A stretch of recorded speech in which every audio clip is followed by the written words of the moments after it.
ازيك؟ عاملة ايه؟ أنا بقالي مرتين بشربك قهوة تركي، لكن لسه ما خلتكيش تجربي الاسبريسو. أوريك النهاردة نوع أنا بحبه أوي، اسمه اسبريسو سبيشال. تعالي أوريكي بيتعمل ازاي. ده عبارة عن بلند بن برازيلي موجيانا وبن كولومبي. بمناسبة البلند، مفيش هنا بن بنقدمه في ناظم نعرفش عنه كل التفاصيل. المزرعة فين؟ على ارتفاع كام؟ تاريخ الحصاد؟ البن معمول له بروسس ازاي عشان نوصل للحباية المناسبة في اثيوبيا، برازيل، كوستاريكا وبلاد تانية كتير. بنعرف كل شيء عن المحصول لغاية ما بيوصل للي انت شايفاه ده. كده بقى بندخلها في مرحلة التحميص. تعال نوريلك ازاي.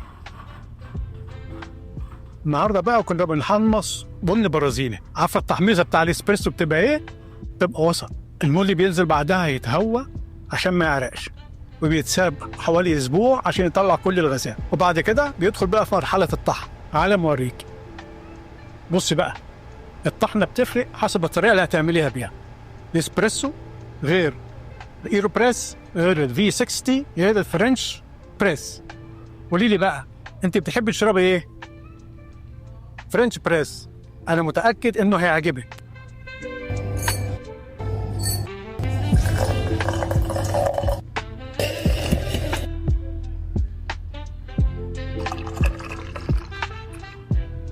خدي دوقي بقى وقولي لي ايه رايك. حلوه؟ عجبتك؟ قولي لاصحابك بقى يطلبوها من الويب سايت بتاع ناصر.